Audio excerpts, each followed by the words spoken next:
Hello students, आज हिंदी कक्षा के अंदर हम आपके लिए लेकर आए हैं कक्षा 9वीं का जो चैप्टर है हमारा कबीर जी द्वारा रचित साखियां। साखियों को आज हम पढ़ेंगे। देखिए पहली साखी के अंदर क्या है। मान सरोवर सुभर जल फंसा केली कराही, मुक्ता फल मुक्ता चुगई अब उड़ी अनंत न जाही। अनंत न जाही यानी कि जो मान सरोवर है, जो हृदय रूपी सरोवर है, वो किससे भरा हुआ है?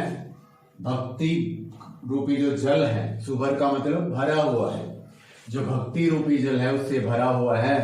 और जो हंस हैं, केली का मतलब क्रीड़ा कर रहे हैं, उस भक्ति रूपी जल के अंदर जो हंस रूपी आत्माएं हैं वो क्या कर रही हैं? वो क्रीड़ा कर रही हैं वहां पर। मुक्ता फल मुक्ता चुगई, और जो हंस रूपी आत्माएं हैं उस सरोवर से, उस तालाब से क्या चुग रही हैं? मोती चुग रही हैं। अब उड़ी अनंत न जाही।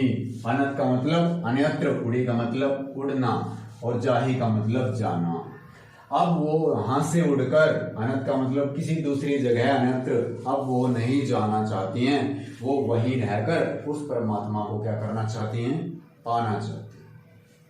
तो इस प्रकार एक हंस के माध्यम से कबीर जी ने एक भक्त को, और हंस के रूप में जो आत्मा को, एक जो परमात्मा के प्रेम के अंदर उसको पाने के लिए निरंतर प्रयास कर रही हैं, उसको बताया है।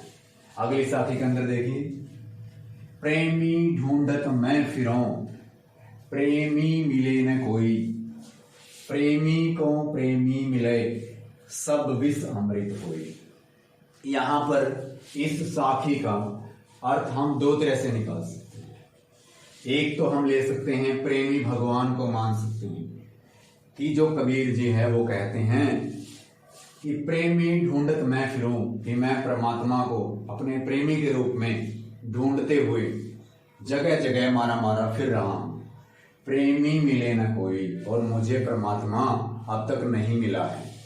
और दूसरे अर्थ में क्या निकाल सकते हैं? प्रेमी को भक्त कहा गया है। यहाँ पर प्रेमी को क्या कहा गया है? भक्त, यानी कि एक दूसरा भक्त। अब देखिए कैसे, प्रेमी ढूंढत मैं फिरूं, प्रेमी मिले ना कोई, यानी कि मैं ऐसे प्रेमी को ढूंढता हुआ फिर रहा हूं जो मेरे जैसा हो, ऐसा भक्त जो मेरे जैसी भक्ति के अंदर लीन हो। जैसे मैं भगवान को निरंतर बिना किसी स्वार्थ के पाना चाहता हूं, वैसा ही कोई प्रेमी अगर मुझे मिल जाए, प्रेमी को प्रेमी मिले सब विष अमृत होई, तो ऐसा प्रेमी अगर मुझे कोई मिल जाए तो सभी विष हैं, जो सभी प्रकार की विषय वासनाएं हैं, वो किस में परिवर्तित हो जाएंगी? वो अमृत के अंदर बदल जाएंगी, अमृत के अंदर परिवर्तित हो जाएंगी।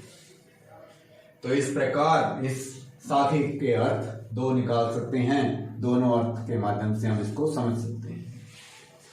हस्ती चढ़िए ज्ञान को सहज दुलीचा डारी, स्वान रूप संसार है भूखन दे झक मारी। तो हस्ती का अर्थ क्या है यहाँ पर? हाथी। हस्ती को हाथी माना गया, यानी कि हस्ती चढ़िए ज्ञान को। अगर आपने किसी के ऊपर चढ़ना है तो वो जो ज्ञान रूपी हाथी है उसके ऊपर चढ़िए, और अपना जो दुलीचा है, जो अपना गलीचा है, जो सहज गलीचा है, जो साधना रूपी गलीचा है, उस पर डालिए और डालकर आसन बनाइए और वहां पर भक्ति के अंदर लीन हो जाए। स्वान रूप संसार है। संसार को क्या कहा गया है यहाँ पर? स्वान का अर्थ क्या है? स्वान का अर्थ यहाँ पर कुत्ते से लिया गया है, यानी कि जो संसार है ये किसके समान है? एक कुत्ते के समान है। जिस प्रकार एक कुत्ता हर वक्त एक हाथी को देखकर भौंकता रहता है बट कुछ नहीं कर सकता, उसी प्रकार जो तुम भक्ति भावों के अंदर लीन हो, इस संसार से वो सहन नहीं हो रहा, और वो क्या है? कुत्ते के समान भौंक रहा है। भूखन दे झक मारी, और उसको भौंकने दो, उसको झक मारने दो, उसकी तरफ आपने ध्यान नहीं देना है। आपने निरंतर भगवान की भक्ति में क्या करना है? लीन रहना। पका पकी के कारण सब जग रहा भुलान, निरपक होई के हरि भजे सोई संत सुजान। यानी कि पखापखी क्या आता है, पक्ष विपक्ष के कारण जो सब जग है वो परमात्मा को भूलता जा रहा है, जो सारा संसार है वो परमात्मा को भूलता जा रहा है। निरपक होई के हरि भजन, निरपक का मतलब निष्पक्ष होकर परमात्मा का भजन करना है आपने। और जो सोई संत सुजान, सोई का मतलब यहाँ पर क्या है, वही जो चतुर व्यक्ति है, जो ज्ञानी व्यक्ति है, वही उस परमात्मा को पा सकता है, प्राप्त कर सकता है। तो आशा है आपको समझ में आया होगा। धन्यवाद।